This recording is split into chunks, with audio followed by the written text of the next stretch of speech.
Habari zenu.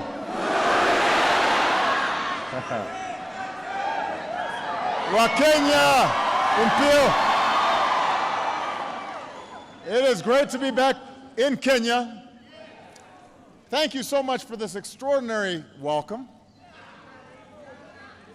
I know it took a few years, but as president, I try to keep my promises. And I said I was going to come, and I'm here. So, and everybody, go ahead and have a seat. I'm going to be talking for a while. Relax. I want to thank my sister Alma for a wonderful introduction. I'm so glad that she could be with us here today, and it was, as she said, it was Alma who first guided me through Kenya almost 30 years ago. To President Kenyatta, I want to thank you once again for the hospitality that you've shown me, for our work together on this visit, and for being here today. It's a great honor. I am proud to be the first American president to come to Kenya.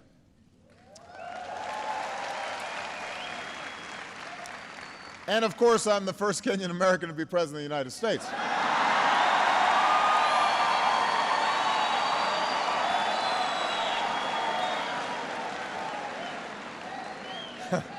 That goes without saying. I love you back. I do. But as Alma was saying, the first time I came to Kenya, things were a little different. When I arrived at Kenyatta Airport, the airline had lost my bags. That doesn't happen on Air Force One.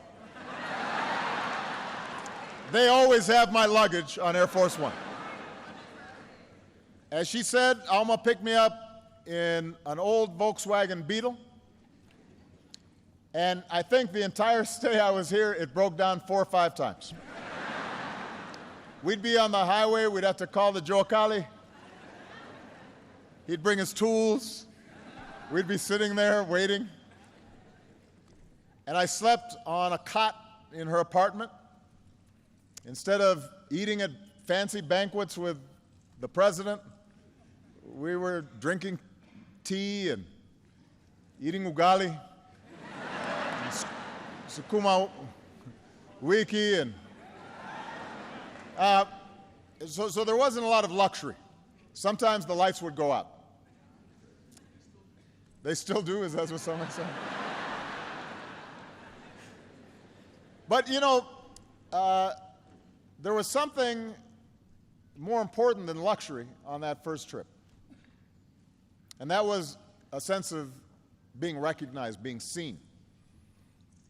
I was a young man, and I was just a few years out of university. I'd worked as a community organizer in low-income neighborhoods in Chicago. I was about to go to law school, and when I came here, you know, in many ways I was a Westerner. I was an American, unfamiliar with my father and his birthplace, really disconnected from half of my heritage. And at that airport, as I was trying to find my luggage, there was a woman there who worked for the airlines, and she was helping fill out the forms, and she saw my name, and she looked up and she asked if I was related to my father, who she had known. And that was the first time that my name meant something, right? And that it was recognized. And over the course of several weeks, I'd meet my brothers, aunts, and uncles. I'd travel to Alego, the village where my family was from. I saw the graves of my father and my grandfather. And I learned things about their lives that I could have never learned through books. And in many ways, their lives offered snapshots of Kenya's history. But they also told us something about the future. My grandfather, for example, he was a cook for the British. And as I went through some of his belongings, when I went up country, I found the passbook he had had to carry as a domestic servant. It listed his age and his height, his tribe, listed the number of teeth he had missing. And he was referred to as a boy, even though he was a grown man in that passbook. And he was in the King's African Rifles during the Second World War and was taken to the far reaches of the British Empire, all the way to Burma. And back home, after the war, he was eventually detained for a time because he was linked to a group that opposed British rule. And eventually he was released. He forged a home for himself and his family. He earned the respect of his village, lived a life of dignity, although he had a well-earned reputation for being so strict that everybody was scared of him. And he became estranged from part of his family. So that was his story. And then my father came of age as Kenyans were pursuing independence. And he was proud to be a part of that liberation generation. And next to my grandfather's papers, I found letters that he had written to 30 American universities asking for a chance to pursue his dream and get a scholarship. And ultimately, one university gave him that chance, the University of Hawaii. And he would go on to get an education and then return home. And here, at first, he found success as an economist and worked with the government, but ultimately he found disappointment in part because he couldn't reconcile the ideas that he had for his young country with the hard realities that had confronted him. And I think sometimes about what these stories tell us, what the history and the past tell us about the future. And they show us the enormous barriers to progress that so many Kenyans faced just 1 or 2 generations ago. This is a young country. We were talking last night at dinner. The president's father was the first president. We're only a generation removed. And the daily limitations and sometimes humiliations of colonialism, that's recent history.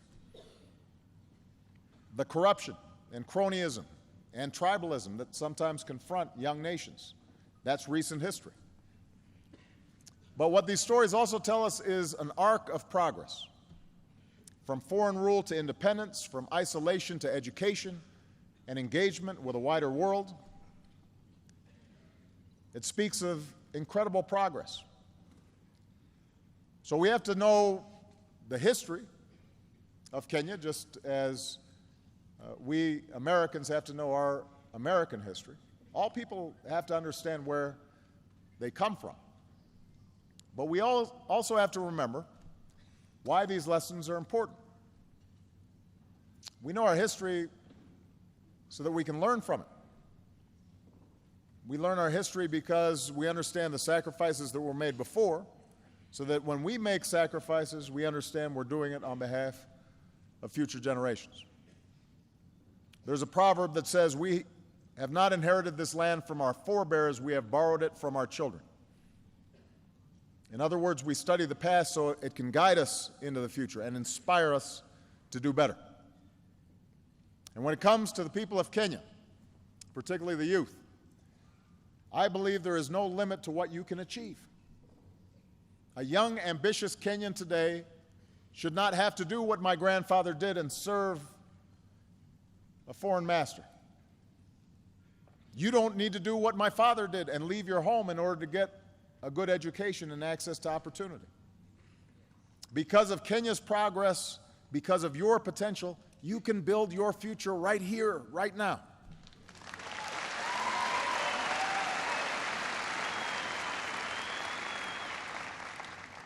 Now, like any country, Kenya is far from perfect, but it has come so far in just my lifetime. After a bitter struggle, Kenyans claimed their independence just a few years after I was born, and after decades of one-party rule, Kenya embraced a multi-party system in the 1990s. just as I was beginning my own political career in the United States. Tragically, just under a decade ago, Kenya was nearly torn apart by violence at the same time that I was running for my first campaign for president. And I remember hearing the reports of thousands of innocent people being killed or driven from their homes.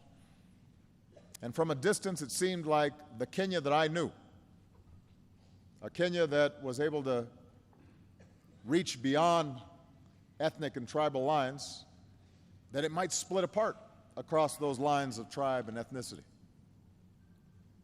But look what happened. The people of Kenya chose not to be defined by the hatreds of the past. You chose a better history.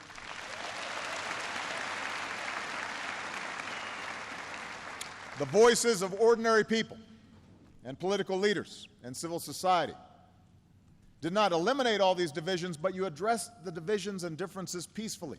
And a new constitution was put in place declaring that every person has inherent dignity and the right to have that dignity respected and protected. A competitive election went forward, not without problems, but without the violence that so many had feared. In other words, Kenyans chose to stay together. You chose the path of Harambee. And in part because of this political stability, Kenya's economy is also emerging. And the entrepreneurial spirit that people rely on to survive in the streets of Kibera can now be seen in new businesses across the country, from the city square to the smallest villages. M-Pesa is changing the way people use money. New investment is making Kenya a hub for regional trade. When I came here as a U.S. Senator, I pointed out that South Korea's economy was the same as Kenya's when I was born, and then was 40 times larger than Kenya's. Think about that. Started at the same place. South Korea had gone here and Kenya was here. But today that gap has been cut in half, just in the last decade, which means Kenya is making progress. And meanwhile, Kenya continues to carve out a distinct place in the community of nations as a source of peacekeepers for places torn apart by conflict, a host for refugees driven from their homes, a leader for conservation, following the footprints of Wangari Maathai.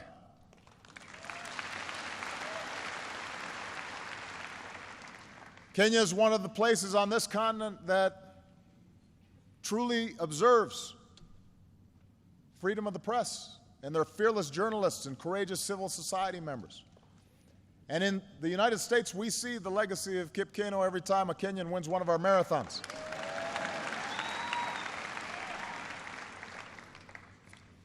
And maybe the First Lady of Kenya is going to win one soon.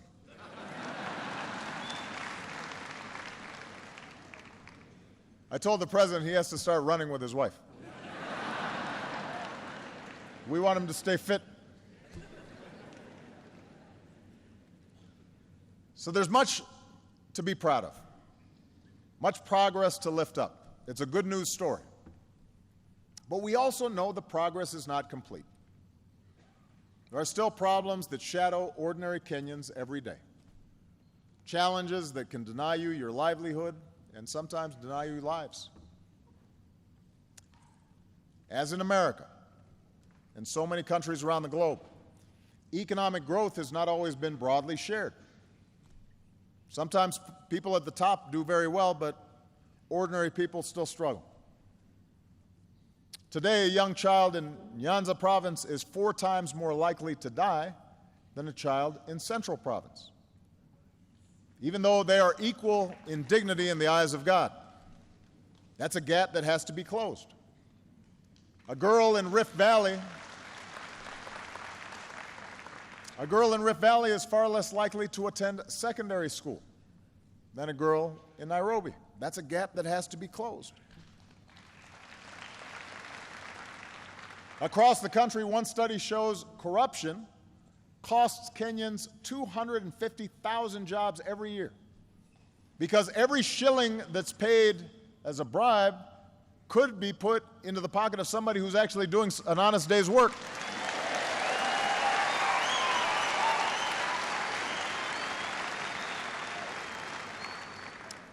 And despite the hard-earned political progress that I spoke of,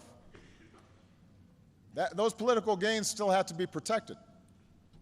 New laws and restrictions could close off the space where civil society gives individual citizens a voice and holds leaders accountable. Old tribal divisions and ethnic divisions can still be stirred up. I want to be very clear here. A politics that's based solely on tribe and ethnicity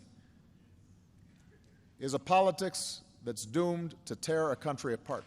It is a failure of imagination. Of course, here in Kenya, we also know the specter of terrorism has touched far too many lives. And we remember the Americans and Kenyans who died side by side in the attack on our embassy in the 90s. We remember the innocent Kenyans who were taken from us at Westgate Mall. We weep for the nearly 150 people slaughtered at Garissa, including so many students who had such a bright future before them. We honor the memory of so many other innocent Kenyans whose lives have been lost in this struggle. So Kenya is at a crossroads, a moment filled with peril, but also enormous promise. And with the rest of my time here today, I'd like to talk about how you can seize the moment, how you can make sure we leave behind a world that's better, a world that we've borrowed from our children. When I first came to Sub-Saharan Africa as president, I made clear my strong belief that the future of Africa is up to Africans.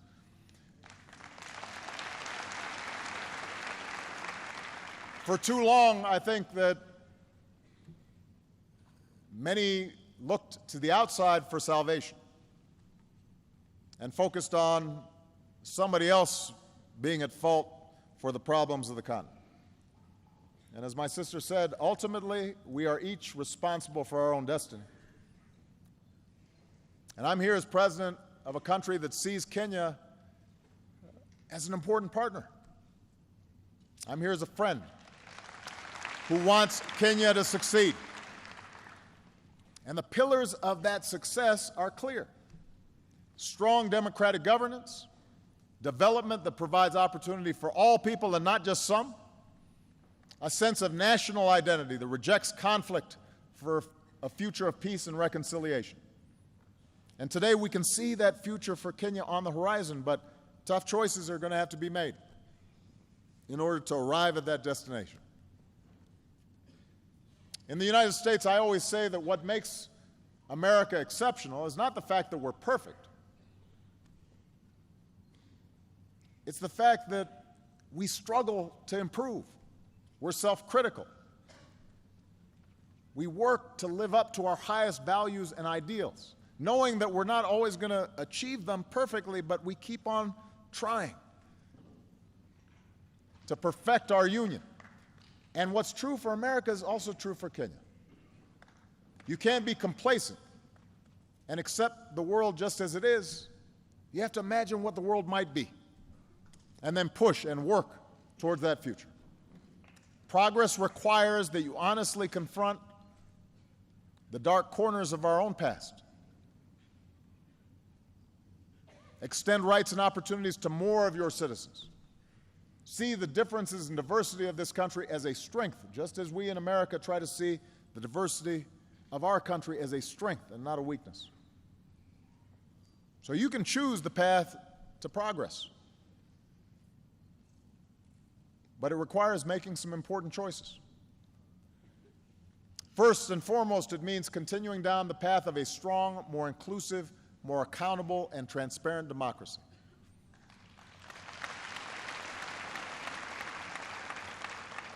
You know, democracy begins with a peacefully elected government. It begins with elections, but it doesn't stop with elections.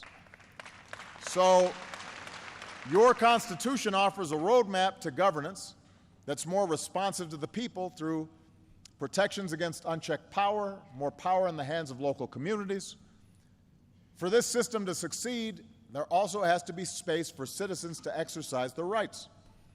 And we saw the strength of Kenya's civil society in the last election when groups collected reports of incitement so that violence could be stopped before it spun out of control. And the ability of citizens to organize and advocate for change, that's the oxygen upon which democracy depends. You know, democracy is sometimes messy, and for leaders, sometimes it's frustrating. Democracy means that somebody's always complaining about something. Nobody is ever happy in a democracy about their government. If you make one person happy, somebody else is unhappy. Then sometimes somebody who you made happy, later on now they're not happy. They say, "What have you done for me lately?" But that's the nature of democracy. That's why it works, is because it's constantly challenging leaders to up their game and to do better. And such civic participation and freedom is also essential for rooting out the cancer of corruption. Now, I want to be clear. Corruption is not unique to Kenya. I mean, I want everybody to understand that there's no country that's completely free of corruption. Certainly, here in the African continent, there are many countries that deal with this problem, and I want to assure you I speak about it wherever I go, not just here in Kenya. So I don't want everybody to get too sensitive. But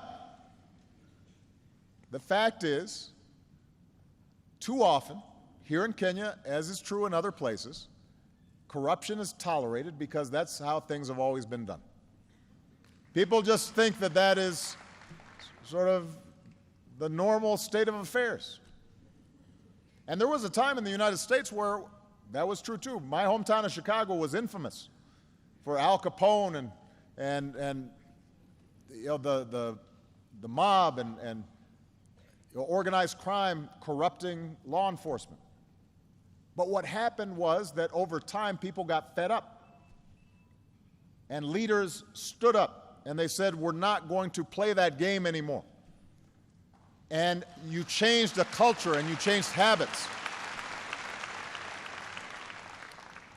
Here in Kenya, it's time to change habits and decisively break that cycle, because corruption holds back every aspect of economic and civil life. It's an anchor that weighs you down and prevents you from achieving what you could. If you need to pay a bribe and hire somebody's brother who's not very good and doesn't come to work in order to start a business, well, that's going to create less jobs for everybody. If electricity's going to one neighborhood because they're well connected and not another neighborhood, that's going to limit development of the country as a whole. If someone in public office is taking a cut that they don't deserve, that's taking away from those who are paying their fair share. So this is not just about changing one law, although it's important to have laws on the books that are actually being enforced. It's important that not only low-level corruption is punished, but folks at the top, if they are taking from the people, that has to be addressed as well. But it's not something that is just fixed by laws or that any one person can fix. It requires a commitment by the entire nation, leaders and citizens, to change habits and to change culture. Tough laws need to be on the books. And the good news is your government is taking some important steps in the right direction. People who break the law and violate the public trust need to be prosecuted. NGOs have to be allowed to operate, who shine a spotlight on what needs to change. And ordinary people have to stand up and say, enough is enough. It's time for a better future. And as you take these steps, I promise that America will continue to be your partner in supporting investments in strong democratic institutions. Now, We're also going to work with you to pursue the second pillar of progress, and that is development that extends economic opportunity and dignity for all of Kenya's people. You know, America partners with Kenya in areas where you're making enormous progress, and we focus on what Kenyans can do for themselves in building capacity. On entrepreneurship, where Kenya's becoming an engine for innovation. On access to power, where Kenya is developing clean energy that can reach more people. On the important issue of climate change, where Kenya's recent goal to reduce its emissions has put it in the position of being a leader on the continent. On food security, where Kenyan crops are producing more to meet the demands of your people and a global market. And on health, where Kenya has struck huge blows against HIV, AIDS, and other diseases, while building up the capacity to provide better care in your communities. America is also partnering with you on an issue that's fundamental to Kenya's future. We are investing in youth. We are investing in the young people of Kenya and the young people of this continent. Robert F. Kennedy once said, "It is a revolutionary world that we live in, and it is the young people who must take the lead."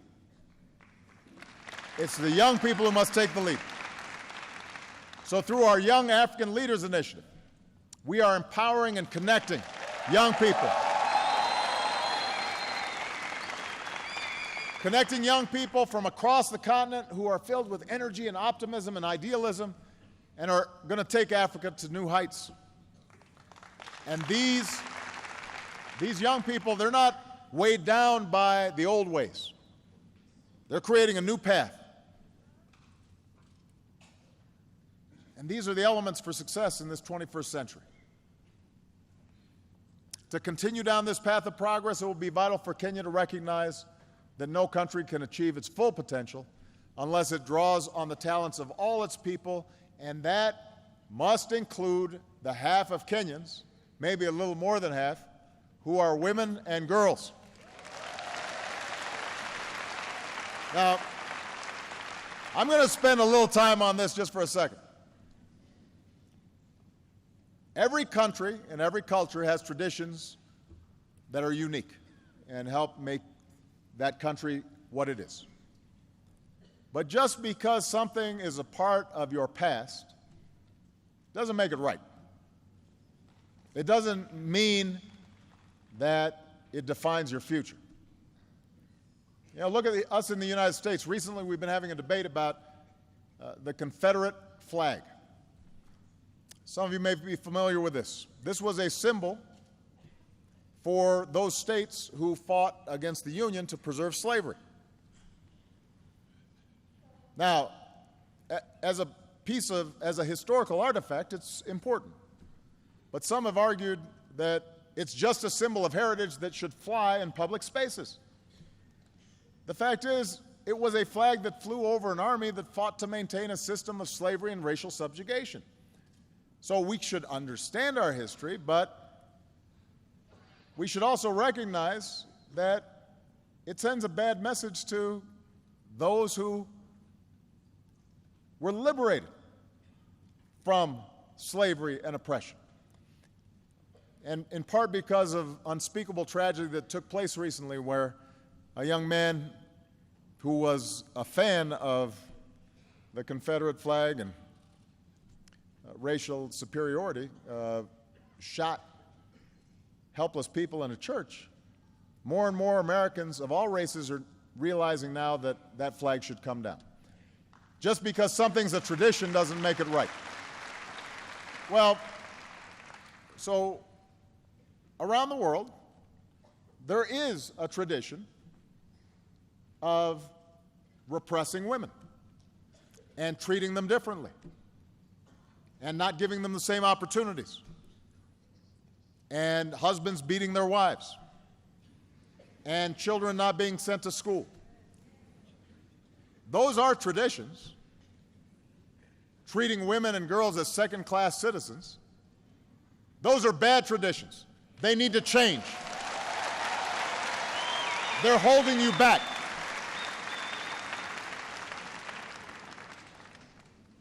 Treating women as second-class citizens is a bad tradition. It holds you back. There's no excuse for sexual assault or domestic violence. There's no reason that young girls should suffer genital mutilation. There's no place in civilized society for the early or forced marriage of children. These traditions may date back centuries. They have no place in the 21st century.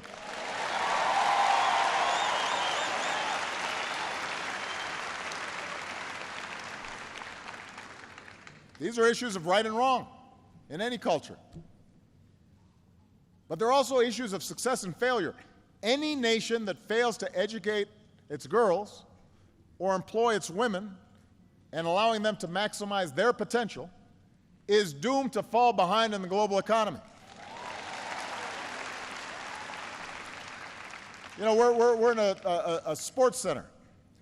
Imagine if you have a team and you don't let half of the team play. That's stupid.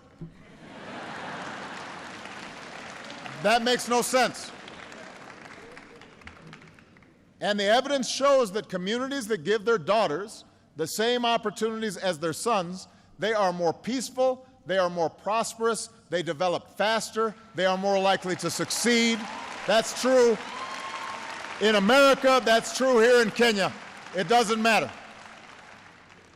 And that's why one of the most successful development policies you can pursue is giving girls an education and removing the obstacles that stand between them and their dreams. And by the way, if you educate girls, they grow up to be moms, and they, because they're educated, are more likely to produce educated children.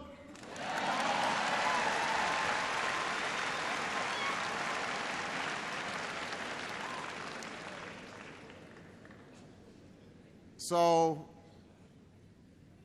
Kenya will not succeed if it treats women and girls as second-class citizens. I want to be very clear about that. Now, this leads me to the third pillar of progress, and that's choosing a future of peace and reconciliation. There are real threats out there. President Kenyatta and I spent a lot of time discussing the serious threat from al-Shabaab that Kenya faces.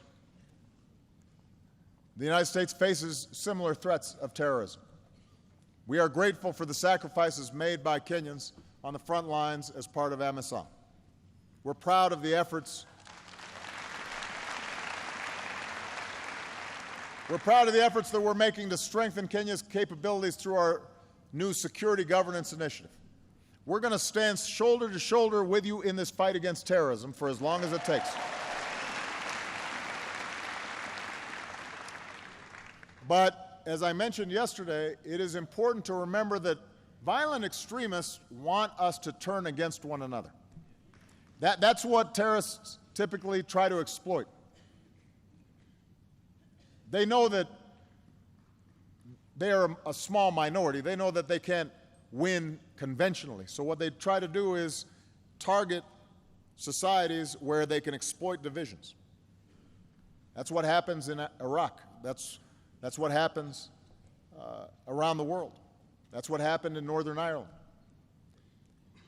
Terrorists who try to sow chaos, they must be met with force, and they must also be met, though, with a forceful commitment to uphold the rule of law and respect for human rights, and to treat everybody who's peaceful and law-abiding fairly and equally. Extremists who prey on distrust must be defeated by communities who stand together and stand for something different.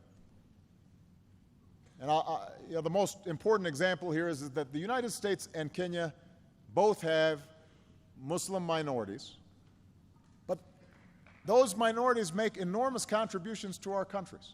These are our brothers, they are our sisters, and so in both our countries we have to reject calls that allow us to be divided. This is true for any diverse society. And Kenya is rich with diversity, with many dozens of tribes and ethnicities and languages and religious groups.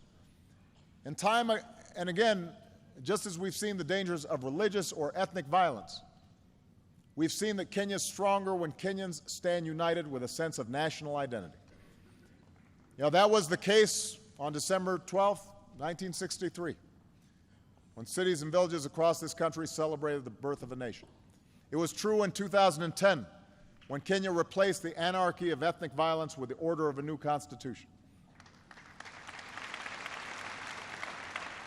So we can all appreciate our own identities, our bloodlines, our beliefs, our backgrounds. That tapestry is what makes us who we are. But the history of Africa, which is both the cradle of human progress and a crucible of conflict, shows us that when we define ourselves narrowly, in opposition to somebody just because they're of a different tribe or race or religion, and we ignore who's a good person or a bad person, are they working hard or not, are they honest or not, are they peaceful or violent?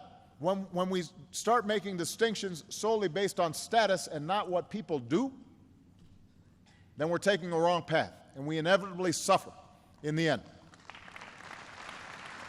This is why Martin Luther King called on people to be judged not by the color of their skin, but the content of their character.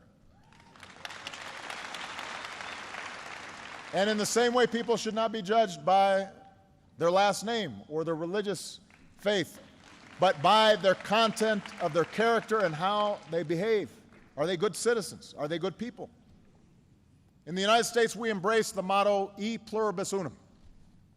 In Latin, that means out of many, one. In Kenya, Harambee, we are in this together. Whatever the challenge, you will be stronger if you face it not as Christians or Muslims, Maasai, Kikuyu, Luo, any other tribe, but as Kenyans. And ultimately, that unity is the source of strength that will empower you to seize this moment of promise. That's what will help you root out corruption. That's what will strengthen democratic institutions. That's what will help you combat inequality. That's what will help you extend opportunity and educate youth and face down threats and embrace reconciliation.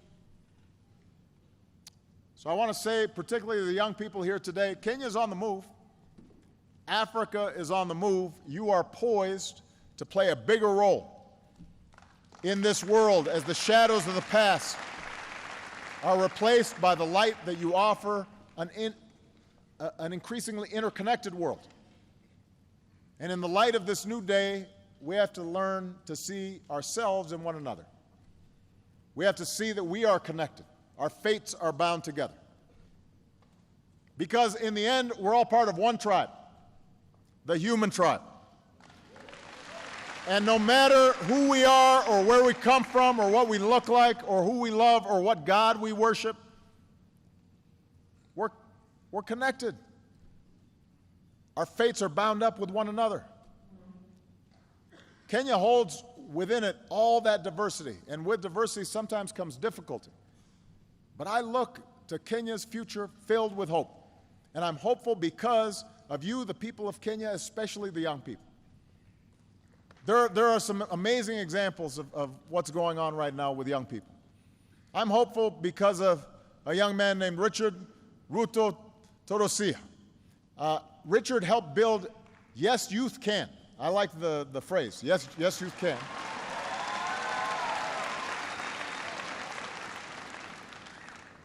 It became one of the most prominent civil society organizations in Kenya with over 1 million members. And after the violence of 2007, 2008, Yes, Youth Can stood up to incitement, helped bring opportunity to young people in places that were scarred by conflict. That's the kind of young leadership that we need. I'm hopeful because of a young woman named Josephine Kulea. So Josephine founded Samburu Girls Foundation, and she's already helped to rescue over 1,000 girls from abuse and forced marriage and helped place them in schools.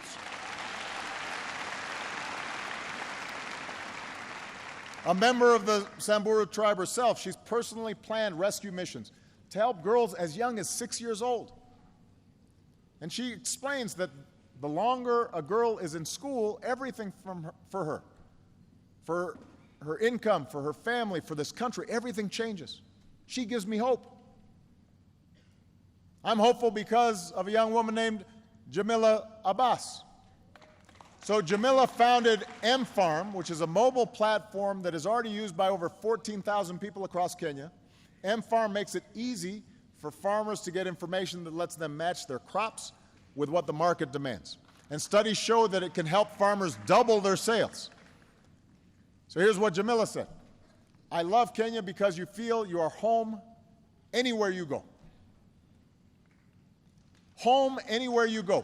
That's the Kenya that welcomed me nearly 30 years ago as a young man. You helped make me feel at home, and standing here today as President of the United States, when I think about those young people and all the young people in attendance here, you still make me feel at home. And I'm confident that your future is going to be written across this country and across this continent by young people like you.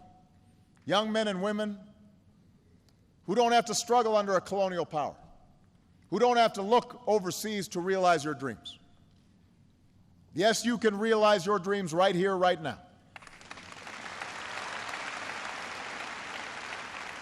We have not inherited this land from our forebears. We have borrowed it from our children. So now's the time for us to do the hard work of living up to that inheritance, of building a Kenya where the inherent dignity of every person is respected and protected, and there's no limit to what a child can achieve. I am here to tell you that the United States of America will be a partner for you every step of the way. God bless you. Thank you. Asante sana.